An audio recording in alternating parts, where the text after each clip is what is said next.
Lanterns का episode 2 trust fall आ चुका है एंड आज हम उसी के बारे में बात करने वाले हैं उसके एक छोटे से ब्रेकडाउन के साथ। तो चलिए शुरू करते हैं। एपिसोड स्टार्ट होता है 2016 में पहले एपिसोड के इवेंट्स को फॉलो करते हुए एंड अब हेल जॉन को उड़ना सिखा रहा है instead of investigating those murders and the aliens. उसका ट्रेनिंग का जो मेथड है वो बड़ा ही दिलचस्प है क्योंकि वो जॉन से बेसिकली कह रहा था just fly bro, it's simple. John obviously उड़ नहीं पाता बट कुछ और इंटरेस्टिंग होता है वहाँ पे। जॉन एक छोटी सी ग्रीन बर्ड बना देता है रिंग को यूज़ करके एंड हेल उसके बारे में कुछ वियर्ड नोटिस करता है क्योंकि जॉन के रिंग उतारने के बाद भी वो बर्ड एग्जिस्ट कर रही थी and that was not normal क्योंकि ग्रीन लैंटर्न्स अपनी रिंग्स को यूज़ करके कुछ भी कंस्ट्रक्ट ज़रूर कर सकते हैं बट बिना रिंग्स के उसको ज़िंदा रखना वॉज समथिंग एल्स। खैर हेल की रिंग की जो पावर है वो ख़त्म हो जाती है एंड इसलिए वो जॉन को को सिटी भेज देता है ग्रीन लैंटर्न की पावर बैटरी लाने के लिए एंड उसे अपने कार्निवोरस एलियन प्लांट अर्ल को फीड करने के लिए भी कहता है। जॉन अब हेल के आलीशान बट खाली घर को एक्सप्लोर कर रहा होता है एंड वहीं उसे हेल की काफ़ी सारी पुरानी ग्रीन लैंटर्न्स की यूनिफॉर्म या उसके सूट्स दिखते हैं एंड इवेंचुअली वो उस लैंटर्न को एक पॉकेट डायमेंशन में से ढूंढ लेता है जिससे उसकी रिंग चार्ज होगी। दूसरी तरफ हेल जो है वो फुटबॉल फील्ड वाले हादसे को इन्वेस्टिगेट करता है एंड वो डिस्कवर करता है कि वहाँ जो मेटल डिटेक्टर्स लगे हुए थे वो असल में मेटल डिटेक्टर्स नहीं बल्कि एलियन डिटेक्टर्स थे एंड उसका मानना था कि विलियम मेकन कैसे ना कैसे इससे ज़रूर जुड़ा हुआ है। फिर क्या था, हेल शेरिफ कैरी को लेके उसके घर पहुंच जाता है पूछताछ करने। मेकन उसे बताता है कि वो टेक्नोलॉजी उसे किसी बेनिफैक्टर से मिली थी बट वो उसे उससे ज़्यादा कुछ बताने को मना कर देता है।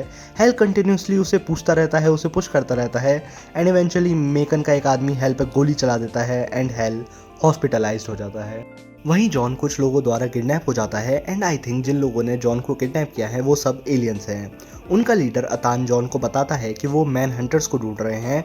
मैन हंटर्स जो हैं वो एंशिएंट सिंथेटिक बीइंग्स हैं जो कि ग्रीन लैंटर्न कॉर्प से पहले से एग्जिस्ट कर रहे हैं। वो बनाए तो गए थे कॉस्मिक लॉ इन्फोर्समेंट मशीन्स की तरह बट वो डिसेप्टिव वायलेंट हो गए एंड उन्होंने एक पूरी सिविलाइजेशन को ख़त्म कर दिया था। वो लोग जॉन को उस डिस्ट्रक्शन की मेमोरीज दिखाते हैं, उसे वो एक्सपीरियंस करवाते हैं। अब उनका मानना था कि एक मैन हंटर जो है वो एस्केप कर गया था एंड अब रशविल में कहीं छुपा हुआ है एंड क्योंकि मैन हंटर्स किसी का भी अपीयरेंस ले सकते हैं तो वो कोई भी हो सकता है। वो जॉन को 48 आवर्स देते हैं उसे ढूंढने के लिए एंड वो अगर ऐसा नहीं कर पाया तो वो रशविल को डिस्ट्रॉय कर देंगे एंड वो जॉन को हेल पे भरोसा ना करने को कहते हैं। हेल फाइनली होश में आ जाता है एंड शेरिफ उसे बताती हैं कि वो नींद में सिनिस्ट्रो नाम के आदमी का नाम ले रहा था जो कि पहले एक ग्रीन लैंटर्न हुआ करता था। वो हेल का मेंटर भी था लेकिन उसने फिर एक गार्डियन को मार दिया जिसकी वजह से हेल ने उसे हरा के जेल में डाल दिया था। फिर वहाँ जॉन भी वापस आ जाता है एंड उन लोगों के मना करने के बाद भी वो हेल को सब कुछ बता देता है अपनी किडनैपिंग के बारे में एंड मैन हंटर्स के बारे में। फिर फाइनली हेल अपना ग्रीन लैंटर्न का सूट पहनता है एंड पहुंचता है प्लेनेटोआ पे एक प्रिजनर से मिलने। वो जाता है वहाँ सिनिस्ट्रो से मिलने।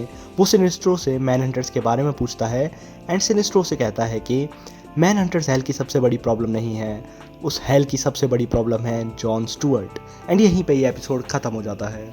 मुझे ये एपिसोड ठीक लगा जहाँ पे जब ये एपिसोड अपने डीसी की लोर, अपने ग्रीन लैंटर्न्स के लोर पे फोकस करता है वहाँ पे ये एपिसोड मेरे को काफ़ी इंटरेस्टिंग लगा, काफ़ी इनग्रॉस था मैं जब वो सिनिस्ट्रो की कहानी बताते हैं, हेल और सिनिस्ट्रो के रिलेशनशिप के बारे में बताते हैं एंड जब वो मैन हंटर्स के बारे में बताते हैं फॉर एग्जांपल। उस टाइम पे मैं एपिसोड में काफ़ी इंटरेस्टेड था, काफ़ी इनग्रॉस था क्योंकि डेट वॉज कूल स्टफ भाई, वो था बढ़िया चीज़। लेकिन ये एपिसोड उस पर बहुत कम फोकस करता है एंड बार बार डिविएट हो जाता है दूसरी चीज़ों पे जैसे कि जॉन का किसी दादी अम्मा के साथ relationship for some reason and और भी कई चीज़ें हैं जिसकी वजह से एपिसोड नॉट गोना लाइक काफ़ी जगहों पे बोरिंग सा फील होता है। बट बीच बीच में ये जो लोर की कहानी आती है, मैन हंटर्स के बारे में बताया जाता है, फिर ग्रीन लैंटर्न्स के बारे में बताया जाता है, दे वर सम इंटरेस्टिंग पार्ट्स। ये बिट्स एंड पीसेस में थे। एपिसोड जो है पूरी तरह फोकस नहीं करता इन चीज़ों पे बल्कि वो हर चीज़ पे फोकस करना चाहता है, भटकता रहता है। हमें स्पून फीडिंग भी मिलती है काफ़ी सारी। एंड यार इन्होंने पहले एपिसोड में भी हेल की बहुत बेइज्जती की थी, चलो पहले एपिसोड तक तो मान लिया बट इस एपिसोड में भी भाई हेल की बहुत बेइज्जती होती है। उसे मतलब एकदम यूजलेस सा दिखाते हैं, वो अपनी पावर्स तो बहुत कम यूज़ करता ही है, खैर वो एक अलग बात है, लेकिन भाई वो इंसानों से भी बेवकूफ़ दिखा रहे हैं कि हर कोई जो है उससे एक स्टेप आगे है, चाहे वो शेरिफ हो फॉर सम रीज़न। उसे बहुत ही स्टूपिड एंड एरोगेंट दिखाया जा रहा है। चलो एरोगेंट मैं कैरेक्टर ट्रेट मान लेता हूँ बट तुम भाई इतने लेजेंडरी हीरो को तुम सेटअप कर रहे हो एंड उसे इतना मतलब यूजलेस बेवकूफ़ सा दिखा रहे हो फॉर व्हाट भाई।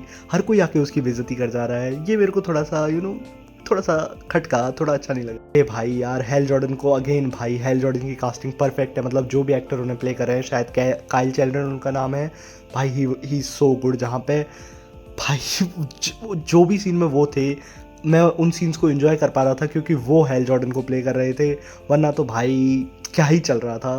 खैर, आई वुड स्टिल से कि शो इंटरेस्टिंग है एंड डेफिनेटली एपिसोड 3 का वेट किया जाएगा। खैर, मिलते हैं आपसे अगली वीडियो में, तब तक के लिए बाय बाय।